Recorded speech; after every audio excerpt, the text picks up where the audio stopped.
咁樣嘅喎，咁點辦咧？唉，我過去對面國強睇下有冇位啦嚇，但係我會更喜歡呢度嘅，老實講，全部滿咗㗎啦。哇，搭住咁嘅喎，咁係嘅，因為咧炒牛河，據我所知啊，係要用啲靚豬油嚟炒嘅。咁啊，豬油呢樣嘢咧擺耐咗就唔係買郵票，唔係芫荽酸喎，係買臘味皇上皇啊，排隊排到咁凄涼嘅咧，又會以往咧都係排到嚟呢個位置嘅啫，而家咧一路排到廣州酒家門口。哇！咁啊係，事實上佢哋啲臘味係好食嘅。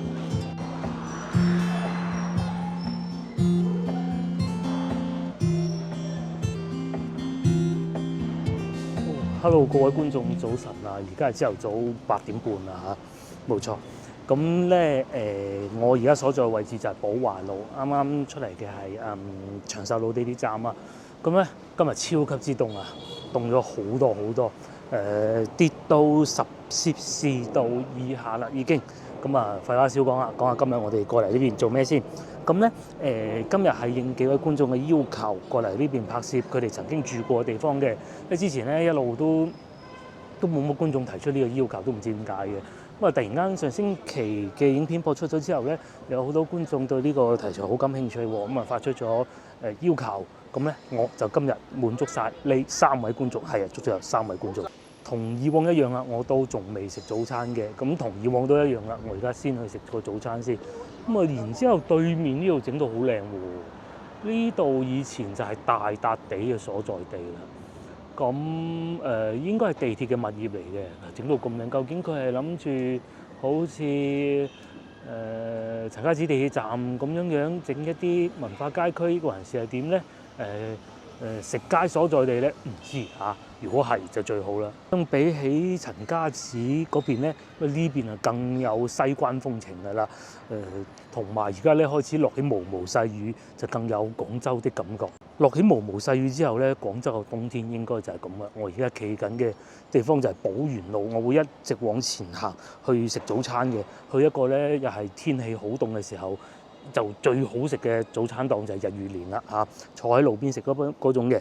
咁但係有個小問題咧，就係我唔知道會唔會滿座啊？嗰度地方係好細嘅。去到再講啦嚇。D1地鐵站出口一出嚟轉左再轉左，咁就係我而家行緊呢條路啦。呢條路都好多餐廳嘅，咁同我之前所講啦，因為附近有大笪地啊，即是話嗰啲賣平價貨嘅地方啦。咁啊，因為地鐵收翻佢嘅嗰個租約咯喎，咁點辦咧？冇辦法啦，附近咧就搬咗過嚟隔離呢啲地方啦。咁同香港嘅大笪地一樣咧，其實係真係差唔多類型嘅，只不過香港嘅大笪地好似嗰陣我未睇過嚇，因為我未出世嗰陣咧，好似話有人唱歌跳舞嘅。咁但係廣州呢啲就肯定冇嘅，主要咧都係賣下啲平嘢咁啊，因為嗰幾年咧叫做下江潮啊，即係好多人咧真係失業，咁但係要生活咁啊，無論係賣嗰個又好，或者賣嗰個又好，都唔係非富則貴嗰啲人嚟。咁呢幾年有所好轉，都唔係呢幾年，呢10幾20年有所好轉，咁樣先至式微咗嘅啫。近都多嘢食嘅，咁啊只不過而家咁早啊未開檔嘅啫，都係一啲早餐檔咯。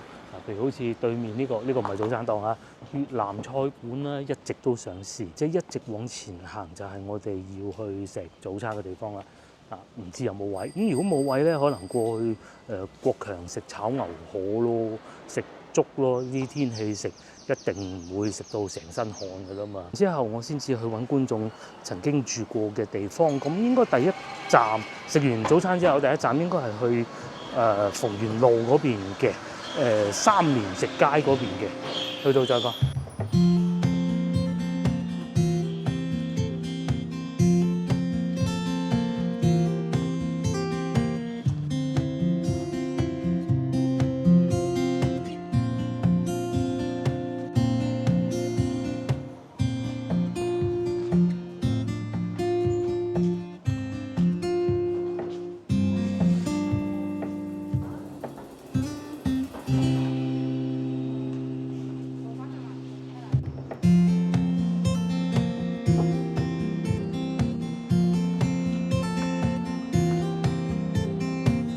話咧要早嚟就係咁解嘅，你有冇位咧？室內又已經係滿晒座㗎啦，只有喺戶外呢啲咧坐喺呢度食咯嚇，咁樣嘅喎，咁點辦咧？唉，我過去對面國強睇下有冇位啦嚇，但係我會更喜歡呢度，老實講，全部滿咗㗎啦。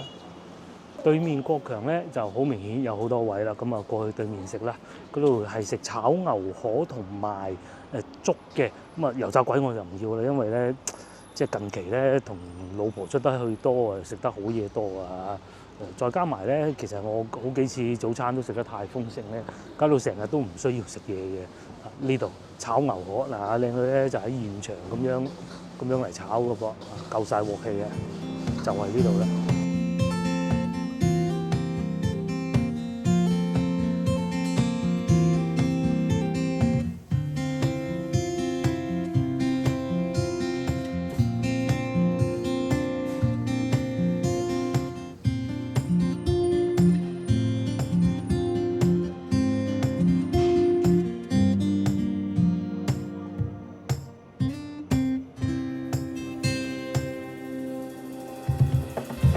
我嘅嘢食就到咗啦，咁咧自從佢哋名聲大噪之後咧，價格係高咗好多㗎嚇。咁我記得好細個好似食過一次，但係我冇乜印象啊。咁啊，今日咧我就叫咗一碗雞粥同埋一個炒牛河。咁好老實講，對炒牛河咧，我唔係最喜歡，我唔係講佢哋嘅炒牛河唔好，而係我自己咧就唔係咁喜歡炒牛河嘅，我寧願過去食個粉嘅，呢個係講真嘅。咁但係你話好唔好咧？好多人認為佢哋嘅炒牛河死身都係好有情懷。咁我都有睇好多社交媒體嘅影片，佢哋都係講下啲食物點樣好食。其實咧，我嘅影片咧係想傳達一種意識係咩？一種訊息係咩？無從資訊方面啦以外咧，其實最緊要係情懷。以前同邊個食，同埋依家乜嘢環境食都係有唔同嘅心情。你話好唔好食？好老實講，都係阿媽煮嘅先最好食嘅嚇。咁或者老婆啦嚇。咁但係點解我哋仲要出嚟食嘢喎？仲要出嚟感受下市面氣氛喎？就係睇下啲街坊係點樣生活，情懷都係一件好重要嘅事，勾起你小時候的回憶先至緊要噶嘛。咁至於雞粥咧，就係我小時候嘅回憶啦。其實我都講過㗎啦，不過好耐冇講啦。我小時候咧，讀入小學嘅時候啊，咁嗰陣其實物質都唔係好豐富，80年代大家可以想像到㗎啦。爸爸媽媽又要好早翻工，有啲爸爸媽媽咧又冇辦法煮早餐俾小朋友食，所以小學咧就推出咗一種東西叫做課間餐。咁而家好似係已經冇咗㗎啦。咁係乜嘢嘢咧？就係學校個飯堂嗰個廚房叔叔咧就會準備一啲早餐俾同學仔食嘅。咁當時咧我就好中意食雞粥，因為嗰陣我都係一個好揀飲擇食嘅小朋友嚟嘅。咁然之後咧，但係咧我就好中意食廚房叔叔煮嗰啲雞粥嘅。至於呢個雞粥咧，我講過喺廣州啊嚇，食得到嗰種味道啦。咁啊，紅記反而未必揾得到嗰種味道，就係真係國強呢度能夠揾得到嘅。接近啦，只能講係好老實講啊，我都係認為嗰種最好食嘅，因為記憶中嘅味道先最好食嘅。至於炒牛河咧，牛肉又夠多啊，都唔記得講價錢添。呢兩份嘢食咧，總共收咗我37蚊，咁呢個係16蚊，咁呢個應該係21蚊。我記得上次同老婆嚟食嘅咧，都仲係賣緊19蚊，唔知有冇記錯嚇。咁不過講緊都係9個月之前嘅。睇龍船嗰陣嘅精彩啊！我仲扭親隻腳添，因為只不過大家唔知道嘅啫。係啊，我仲要喺睇龍船嘅時候遇到一位觀眾，嗰位觀眾仲入咗群組，然之後咧而家經常發言，好開心嘅嚇，食腸粉啊，唔係食炒粉啊，成日講腸粉啊，係夠鑊氣嘅，現場炒喎，睇住佢炒嘅喎。你話唔夠鑊氣就呃你嘅啫。咁同埋啲牛肉都夠多嘅，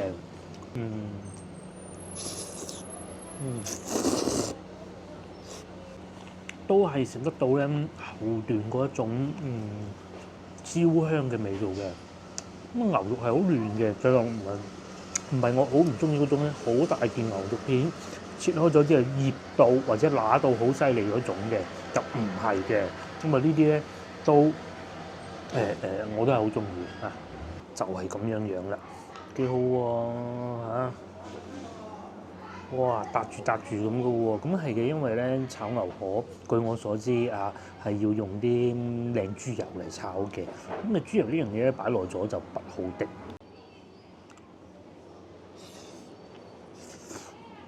嗯嗯。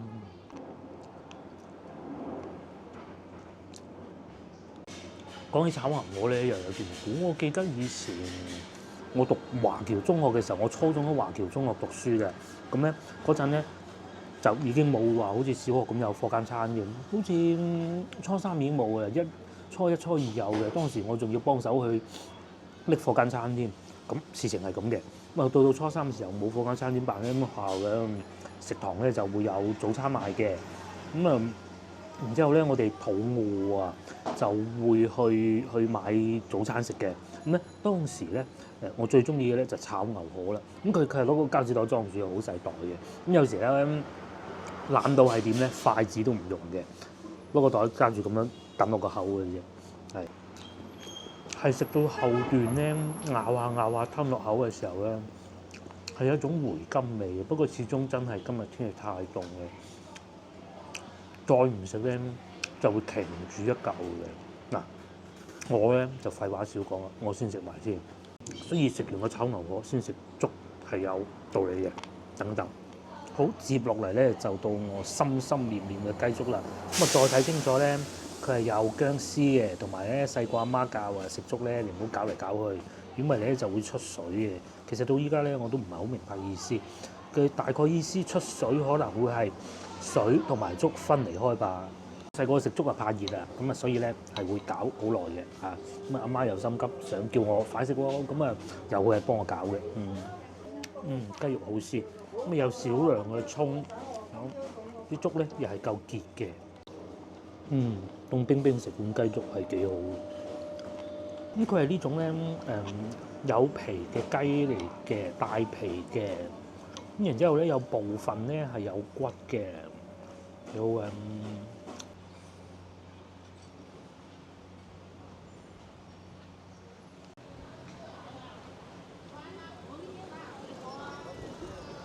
把大家睇上嗰一點咧。好彩今日天氣夠凍啫，如果唔係個粥咧都可能食唔晒，都幾，因為佢係都有冷氣嘅，但係始終咧坐嗰部分咧係咁樣開放式咧。到夏天，我記得就係喺龍舟嘅時候嚟咧，嗰陣好熱噶嘛，都有點而吃力咯。咁啊味道當然係唔錯嘅嚇，同埋夠震撼啊！你可以睇住佢幫你炒個牛河粉嘅。至於呢度咧，繼續都仲係咁多人的。哦，嗱咁樣坐喺呢度食嘅喎，有機會翻嚟呢度試下。依家咧我就會過去逢源路嗰個方向，就揾下觀眾要揾嘅地方㗎啦。就叫做三連直街，我會經由寶源路呢度過去嘅，一直行。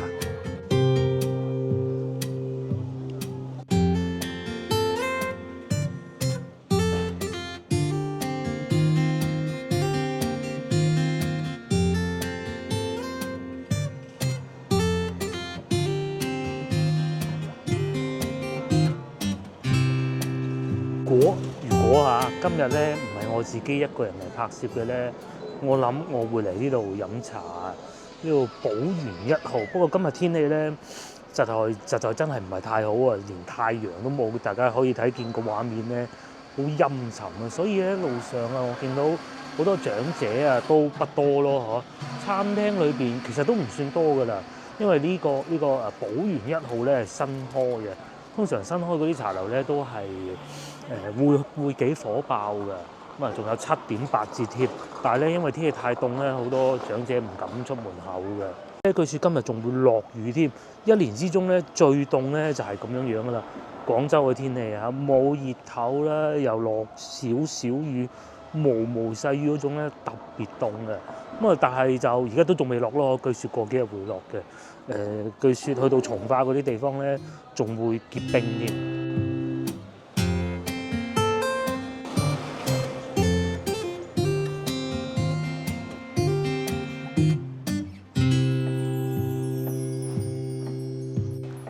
好，咁我哋繼續行啦嚇。沿住呢條路一直行咧，大概仲有200零米就到㗎啦。咁喺前邊咧，其實就係龍津西路啊。咁大概近邊度咧？大概近咧嗰啲咩古玩街啊嗰個方向嘅咯。咁大概就係咁樣樣啦嚇。即係喺蛙艇嗰度咧。咁但係咧翻到嚟西關呢邊係真係要揸住個手提電話先得。我咧都唔係完全記得晒嘅。咁路名我當然講得出啦嚇，譬如好似啲逢源路呢啲點會講唔出？但係你話真係具體到邊度轉過去邊度，眯埋隻眼就背得出㗎啦，難嚇。只有幾條路係可以嘅啫。但係如果夏天翻到嚟呢度咧，就唔會太熱嘅。大家睇下嗰啲樹蔭，通常西關呢邊啲地方都係咁嘅，都係樹蔭好多，但係咧路就會好窄嘅。好多時候行下行下，突然間又會有呢啲送食油氣啊、燃氣啊，又或者貨車咁樣擋住條路。如果我冇記錯，三年直街咧應該就一直往前行嗰度入去嘅。觀眾要揾呢個地方咧，其實係咁嘅。佢話佢租咗一個民宿，就喺呢度附近，佢係想睇下。咁啊，如果佢要我去到黃埔嗰啲，我就拒絕佢㗎啦嚇，唔應承佢嘅。咁但係龍津路啊呢度附近咧就冇問題嘅。嗱，附近又好似多民宿喎，呢個係咪民宿咧？似啊，但係咧通常呢啲冇門牌，即係冇自己嘅保號寫住喺上邊嘅。等我過嚟睇下先嚇。睇清楚啦，唔係嚟嘅，佢係賣嗰啲古玩啊，嗰啲鋪頭嚟嘅。好凍啊！呢就係即將打造成為嗰啲文化街區啊，各種嘅。咁即係都係得天獨厚嘅。呢啲洋樓咧，唔係話我呢幾年重新整過就整得翻。即使係翻新過都好啊，就算好似永慶坊咁咧，都係需要有個底喺度，即係叫底蘊喺度先得嘅。咁喺廣州咧，無論喺飲食方面咧，又或者係呢啲古舊嘅建築物啊、社區啊，都係好有底蘊㗎。咁其實我嘅影片咧，一路都係傳達呢種信息俾大家，而唔係話同大家試下嗰間抵唔抵啊？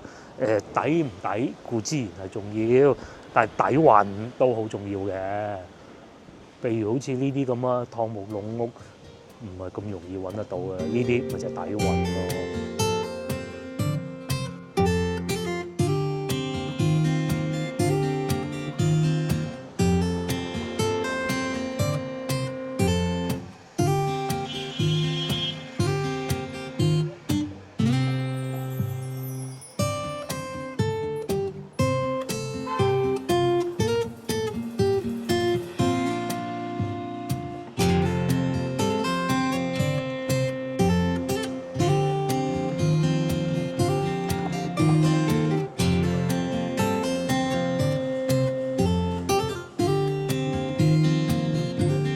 個路口咧，咁就好清晰啦嚇。喺往右邊轉過去，就係我哋成日去嘅龍津路市場啊，各種啦嚇，又或者荔灣湖公園啦。翻過嚟呢邊咧，一路去咧就去得到永慶坊嘅。咁其實我點記得呢度咧？我就成日記得呢度有個公廁，係一個好大嘅公廁嚟嘅。有時候行過都人有三急，都會上去呢度解決嘅。咁我哋要去嗰個地方咧，三年直街就喺前邊嘅啫，有個叔叔拖住個狗嗰度啊，就係呢度啦。但係佢個門牌咧不是太容易睇得清㗎，即係佢可能個底色咧同埋嗰啲字咧係太近啦，通常。都唔知算唔算叫黐底啦嚇，即係個面同個底黐埋一齊嘅。咁呢度入去咧3年直街，咁觀眾話呢度係有民宿嘅，我印象中好似都係，但係唔肯定，因為西關嗰啲路咧全部都係咁樣樣噶嘛。咁因為有一次入嚟咧，我係幫觀眾揾佢曾經住過嘅地方嘅，咁曾經入過嚟一次，今次又再造訪一下啦。咁左手邊呢度咧其實係街道辦事處嚟嘅。咁同埋咧喺西關嚟講啊，即係龍津路啦，或者叫做嚟講咧，呢度嗰啲電梯加裝咧係算比較多㗎。嗱，前邊我哋又見到一個啦。咁觀眾要揾嘅係78號，應該喺我哋嘅右手邊嘅。就係呢種安靜嘅街區。你話離地鐵站遠唔遠啊？都幾遠㗎嚇。喺呢度咧又有呢啲用舊屋重新翻新過，呢個我估應該係飲酒嘅。咁飲酒冇理由朝頭早咁早開門嘅嚇。嗱，嗰度上邊寫住係咪酒池咧？我睇唔到啊嚇，好藝術啊！至於觀眾要揾嘅78號，應該再行前少少。呢度都翻新過，好乾淨，唔會話有嗰啲污水橫流啊。嗱，同埋大家咧，唔知有冇留意到啊？我哋去好多西關嘅地方，有啲我講有啲好殘好舊咧，出租咗做出租屋嗰啲咧，佢哋啲垃圾係會亂咁抌嘅。第一方面真係佢唔守規矩啦。第二方面咧，其實係街道嗰啲人咧默許佢哋咁做，因為搞衞生嗰啲姨姨咧，佢係會揸住部車咁樣，嗰啲垃圾車一路咁樣收集喺自己門口。但係嗱，大家見到呢度就唔會有嘅。咁好多街坊咧，嗱，大家都見到啦，好多街坊咧好自覺咁將啲垃圾拎去垃圾站掉咗佢嘅。78號應該差唔多到咯喎，會唔會係前邊呢間屋咧？呢度係74號燙木籠屋，呢度係76號燙木籠屋，咁78號應該就係呢度啦。但係睇上去真唔似民宿喎，會唔會喺第二個門口入咧？嗱，呢度3連直街78號喎，咁但係佢睇上去又同其他嗰啲西關大屋有所不同嘅喎。嗱，就係呢度啦。咁我喺呢度望入去又似地係，因為係望得到裏邊，同埋幾大嘅。然之後右上角嗰度寫住叫良裕啊，應該係吧嚇？我睇唔清楚啊。3連直街78號，基本上就係咁啦。新淨嘅。咁如果佢真係一個民宿嘅話咧，應該好能夠感受到啲西關風情啊，同埋條街真係好乾淨。作為西關嘅一條街有青木磚嘅街咧，係真係好乾淨。呢度就唔似話我哋翻到去咩洋行路啊、咩13行嗰啲咁咧，即係烏煙瘴氣嗰啲，我夠膽講。呢度咧就唔同啦，幾乾淨。似乎咧佢哋仲有呢個添啊，咁佢到到夜晚黑就會關門。咁如果係居民嘅咧，就可以出入嘅。咁嗱，我估嘅咋，如果係真係租住咗呢度民宿，咁你可以叫屋主嚟開門咯，或者佢會話俾你聽點樣開到門嘅。我仲未肯定嗰個係咪民宿，我嘗試喺前邊兜過去睇下嗰邊有冇門口有。不過通常咧民宿都係咁噶，我都住過民宿，係真係要屋主帶你入去先得㗎。呢度原來係呢度，一行翻出嚟咧就係荔灣湖裏邊啦。喺呢度已經可以聽到嗰啲粵曲聲啊！咁，我覺得租住呢個民宿係一個好明智嘅決定嚟嘅啦。我對於古舊嘅事物係好感興趣，譬如聽下粵曲啊，睇下燙木籠屋啊，行下公園啊，咁咧呢個民宿超正。鏡頭嘅正前方咧就係我先頭所講話嗰個民宿嘅另外一邊啦。我唔肯定呢度入去係咪民宿，但係如果係嘅話，靚喎。面咧就有啲發燒友喺度聽緊曲啦。喺呢度咧就可以咁近距離睇荔枝灣啦，正喎！呢度仲有個書院嘅，我唔獻醜啊，應該叫翠芝書院吧嚇。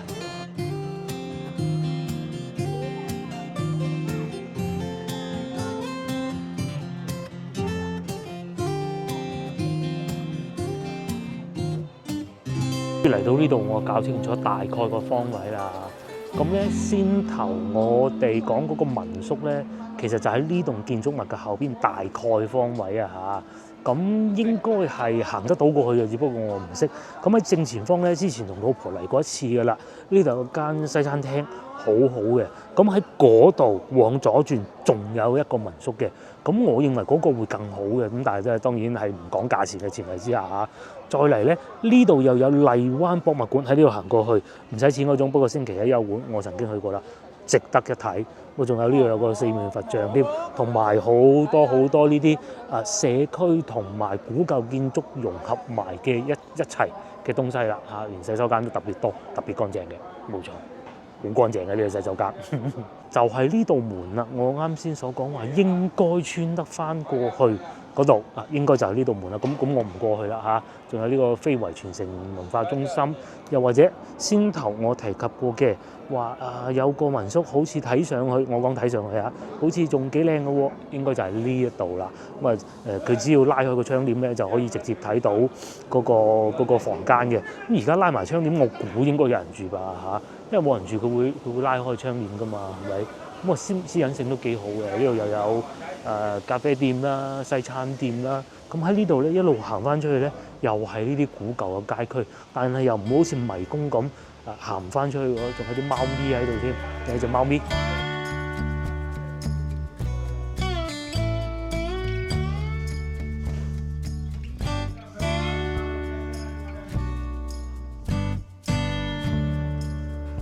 好多貓喎，起碼有5隻㗎，幾勁！得呢度冇老鼠啦，係嘛？一定冇老鼠，唔使睇。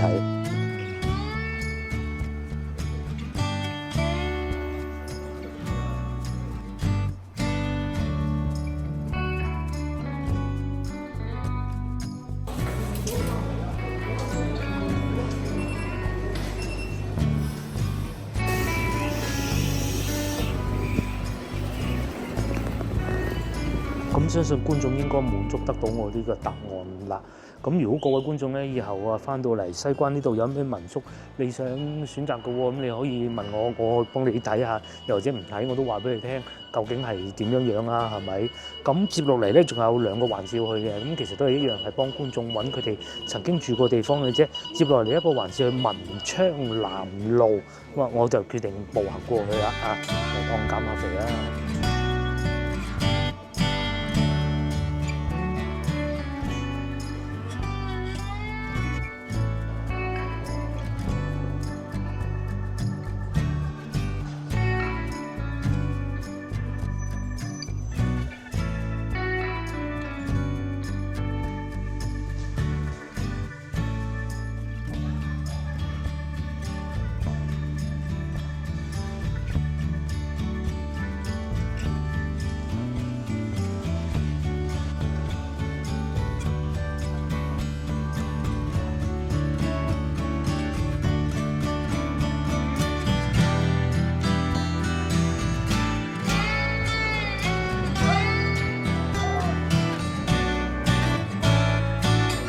翻到嚟耀華大街啦，咁講下接落嚟呢位觀眾嘅要求啊，佢要揾文昌南路文昌巷。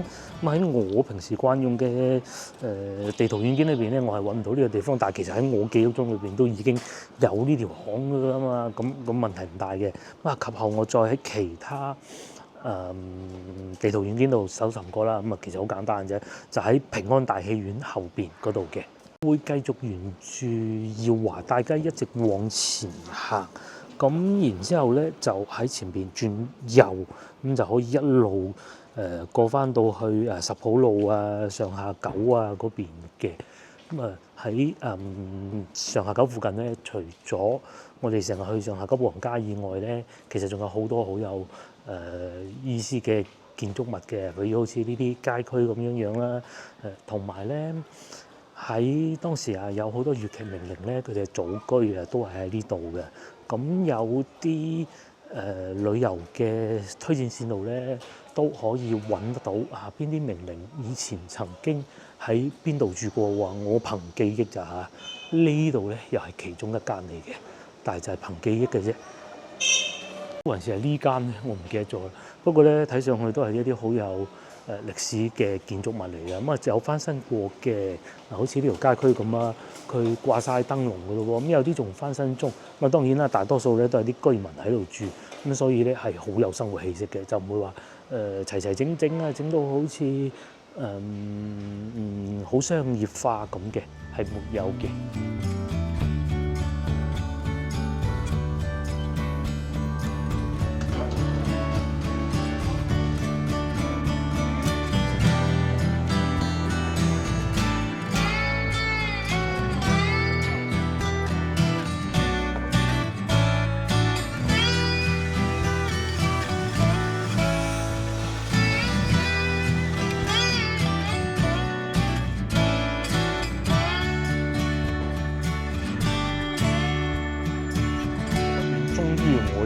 翻到嚟文昌南路啦，咁呢度附近咧係好多嗰啲古碗瓷器玉器嗰啲賣嘅。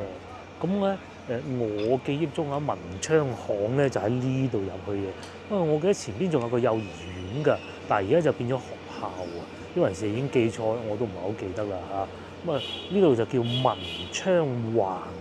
再行前少少咧就係文昌巷噶啦，再行前少少往右轉咧就可以出翻去大概係十號路或者廣州酒卡咁上下嗰個位置啦。竟然呢度仲有賣火車票啊，直通巴士票嘅地方添。講翻觀眾要揾嘅地方嚇，文昌巷71號，究竟左邊定右邊咧？嗱，我而家睇清楚啦。咁咧呢度叫文昌幼兒園。觀眾要揾嘅地方咧，其實就喺呢條巷裏邊嘅啫。但我唔肯定係轉左定轉右，我嘗試一下轉左睇下有冇門牌先啦。呢度係園幼兒園，唔係文昌幼兒園。呢度就已經係文昌巷18號㗎啦。咁嗱，我估㗎咋嚇，可能喺呢個方向行出去嘅，因為我印象中咧呢條路咧出翻去大路咧係比較遠啲嘅。我行幾步睇下就知道㗎啦。我睇下呢度係學校文昌小學，就係呢度。咁如果各位觀眾以前喺呢度住過嘅話咧，相信對呢個小學都唔會陌生。我好耐之前應該都差唔多1年啦，曾經嚟過呢度揾觀眾曾經住過嘅地方嘅。嗱，咁啊一直行翻出去就已經係上下九嗰邊嚟㗎啦。睇下門牌先，呢度係43號，我見到啦。咁應該就係呢個方向啦啩。哦，唔係喎，39號喎。咁換而言之，應該係我身後邊。至於左手邊呢度咧，就係洪恩里。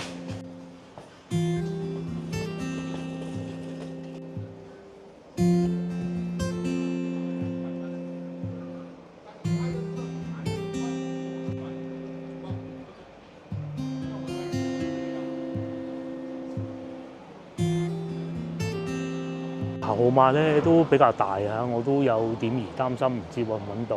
咁我見到前邊呢個潮汕湯粉店係57號，咁會唔會呢條巷仔過去，抑或係呢度直接行嘅咧？呢度好似冇路喎，我行下呢條巷仔。嗱，呢度咧已經係咁大隻字寫住文昌巷啦，咁嘅，所以咧好多地圖軟件咧其實係信唔過㗎嚇，點會冇啫？仲話哇呢個公用電話呢幾個字夠啊！呢間屋唔知有冇人住咧，我估係冇嘅。呢度已經係61號㗎啦，咁極有理由相信咧，應該係能夠揾得到觀眾住過地方嘅。前邊呢度係67號，咁啊再往長少少應該係71號啦。69、71應該就係呢度啦，冇錯啦。哦，原來係咁嘅喎，佢係矮啲嘅喎。嗱，兩間屋一齊嘅，咁兩個門口上去嘅。一個角度睇下，啱啱有個靚仔走咗入去，咁應該已經出租用作嗰啲倉庫用途啦。我估嘅咋嚇，因為咧佢係拎住一袋嘢入去嘅，咁啊當然都係估嘅啫啊。佢樓底唔算好高，樓層唔算好多嘅，個充其量只算係叫有2層樓嘅啫。咁啊，同隔離嗰棟啦69就爭好遠，隔離嗰棟起碼有3層啦，係咪？咁啊門口係改造過嘅，密閉嘅，有防盜網嘅。有冷氣機，肯定係有人住嘅，就係咁樣啦。咁啊入去我梗係不能夠入去㗎啦嚇，呢度就係觀眾曾經住過的地方啦。咁樣嘅喎，嗱呢度69號，咁佢啲渠管係重新換過都好正常㗎啦嚇。咁相信呢位觀眾應該滿意我俾到佢嘅答案啦。今日都非常之順利啊嚇，唯獨就係唔係好肯定第一位觀眾佢揾嗰個民宿啱唔啱咯？嗬，不過大概都知道具體位置咧，即使唔喺嗰個門口入去咧，應該都相差無幾嘅啦。咁至於呢度啊，直頭揾到人哋裏邊係仲有人住添，只不過我冇影嗰個鏡頭出嚟咁解嘅啫。啊，裏邊肯定係有人住嘅，同埋因為咧通常呢啲時候啊，如果佢係打工仔嘅話，一早返工啦，仲而家咁爽，仲喺度去攞快遞咩？係咪？咁應該真係做嗰啲淘寶啊嗰啲住戶吧嚇。嚟呢個環節我就會翻去和平西路，我會一直往前行，經過珠璣路咁樣過去嘅。喂，一直行。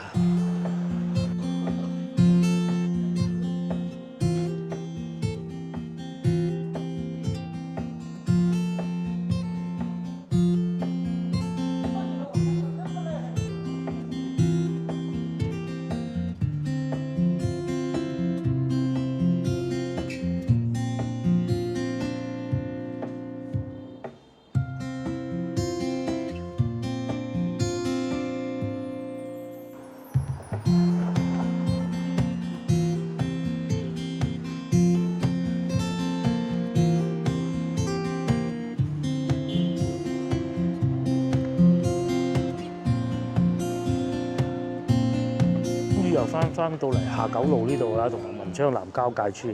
咁啊，呢度咧有兩個地方好值得嚟嘅，一個就係裝修緊嘅廣州酒家，不過裝修中；另外一個咧就有冬天排隊㗎。嗱，上下九最熱鬧就係呢個地方啊！佢哋做咩咧？嗱，唔係買郵票，唔係驗核酸喎，係買臘味皇上皇啊！排到咁凄涼嘅咧，又會以往咧都係排到嚟呢個位置嘅啫，而家咧一路排到廣州酒家門口。哇！咁啊係，事實上佢哋啲臘味係好食嘅。至於我咧繼續往呢個方向行過去咧，呢度叫做18浦北路啊！我成日記錯啲路名啊，咁啊就係咁解啦。咁呢度18浦北路一直往前行咧，就可以去得到和平西路噶啦。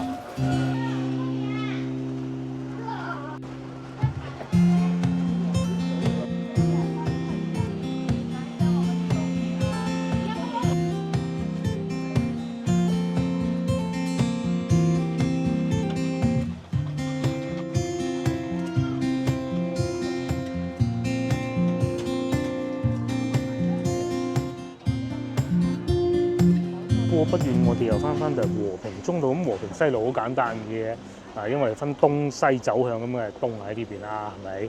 咁啊，另外一個方向去西邊嘅。咁觀眾要揾嘅地方係27號，咁我相信極容易揾得到嘅啫。咁如果我哋好早揾到咧，就一路行去地鐵站啦嚇。觀眾要揾嘅27號，我睇下門牌先。好簡單，呢度已經係4號嘅啦。咁27號應該喺對面嘅，我會喺右邊呢條路度行，同好多西關嘅道路一樣啦，非常之狹窄。如果加上要有道路翻新工程咧，咁就係需要好小心嘅嚇。呢邊整緊路喎，大家睇下，真係煙塵滾滾。對面呢度11號。咁再往前行少少就到㗎啦。同我哋先頭去睇見嗰啲街區唔同啊，呢邊咧就真係仲未翻新過㗎，未整到話好靚嗰種嘅。先頭我哋睇到嗰啲咧，因為近旅遊區，咁啊梗係整靚仔啲啦。至於呢度咧就已經係21號啦，講到冇幾句，我估應該係前面搭棚嗰間啦嚇，睇下係咪先啦。又或者會係近清平路呢度，前面應該係清平路啊，隔住呢條路左右吧嚇。煙塵滾滾，再次證實過啦，係呢一度。不過咧啱好俾架車遮住咗，其實我就應該過去對面影嘅，但係對面咧大家都睇見㗎啦，煙塵滾滾又嘈冤巴閉，啱好就係嗰度有個人喺個地下車嚟車去，整到好大聲音，嗰度仲有部發電機添。咁啊就係呢棟樓啦，有1、2、3、4層樓，加埋陽台嘅話應該有5層樓高㗎。不過下邊個麵包鋪仲要開門啦。一路過去咧就可以去得到黃沙嗰個方向啦，地鐵站嗰個方向啦，老街道啦，係啊。咁啊觀眾就冇講話佢住幾樓嘅，或者以後翻新過之後會乾淨啲、企理啲、好行啲。因為咧呢度除咗賣乾貨海味以外咧，仲有賣金魚，都係一啲好有情懷嘅地方。但係嗰個哇嗰啲柴油味咧好勁啊！係啊，呢度就係我企喺就係清平路啦，冇錯啦。呢條街咧就賣金魚、賣寵物就最多嘅。以前啊，芳村未有得賣寵物嘅時候咧，賣金魚嘅時候咧，我同老婆都會嚟呢度，有唔少執到好貨㗎嚇。再睇下觀眾間屋啊，好鬼嘈啊！仲要講喎，佢咁啱有個變電箱喺門口㗎喎。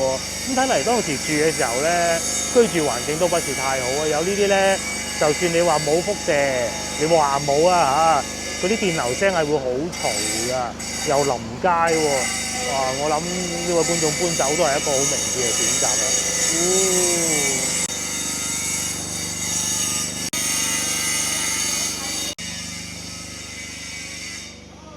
我唔往嗰個方向行，我行過去行完條清平路，睇下外邊有咩睇好過啦。差唔多到農曆新年嘅時候咧，咁我哋肯定要買啲乾貨海味俾阿外母大人啊，又或者我阿爸阿媽噶嘛，係咪？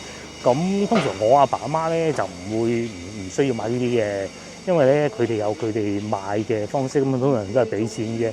但係外母大人、外父大人咧就要一袋就攞翻出去，攞翻去佢屋企咁樣先至威水仔啊嘛，係咪先？咁通常咧我哋都會過嚟呢邊買嘅。如果冇記錯，繼續行前就係梯雲東，喺呢度附近有好多，只係有自己唔識揀，絕對唔會話賣得唔好嘅，因為佢夠多啊。即使好似我哋呢啲唔係好識嘅嘅女婿都好啦嚇，都可以唔會話買貴嘢啊，或者翻去俾阿外母大人笑嘅。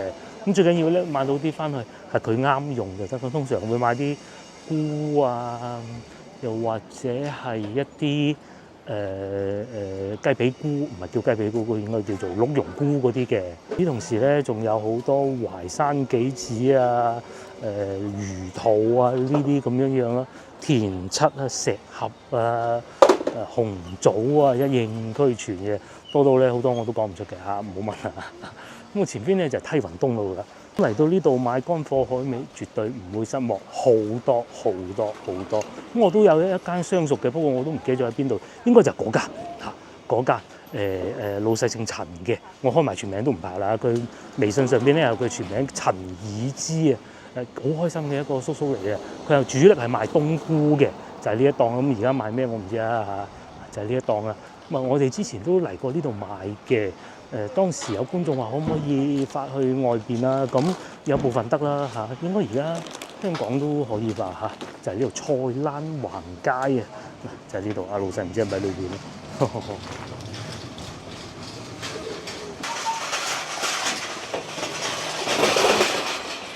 係如果翻到嚟呢度買乾貨海味咧，就一定要注意，因為有好多老闆咧訂咗貨咁啊，叫物流送過去嘅喎，因為相熟啊嘛，好似我哋之前去買過咁樣樣，咁啊問咗個價合理，咁咪俾錢我係咪先？所以咧就會見到有好多貨物嘅堆積啦。通常呢啲屋裏邊咧都唔會太多係有居民住㗎啦。所以翻到嚟西關就係咁有味道，有啲地方又冇人住，有啲地方咧又會係賣下啲乾貨啊、海味咁樣嘅。識揀嘅話咧，係可以揀到好多好貨。至於我哋呢啲唔識揀嘅咧，就係買啲冬菇啊嗰啲咁樣就算㗎啦。係啊，翻嚟呢度行下幾好嘅，咁又近地鐵站喎。咁喺呢度附近最近嘅地鐵站咧就黃沙。如果喺我哋食早餐嗰度咧，就係長壽路地鐵站。咁啊，如果要去文昌南路嘅話，應該長壽路都方便嘅，長壽路都方便嘅。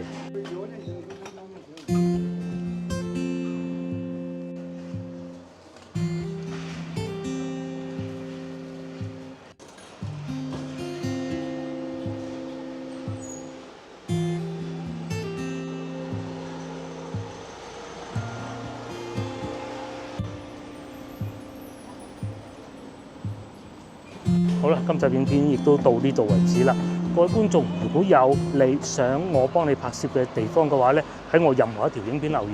不過仲有2到3位觀眾嘅要求，由於佢哋嘅要求咧比較分散，又或者係有啲地方我啱啱去完啦。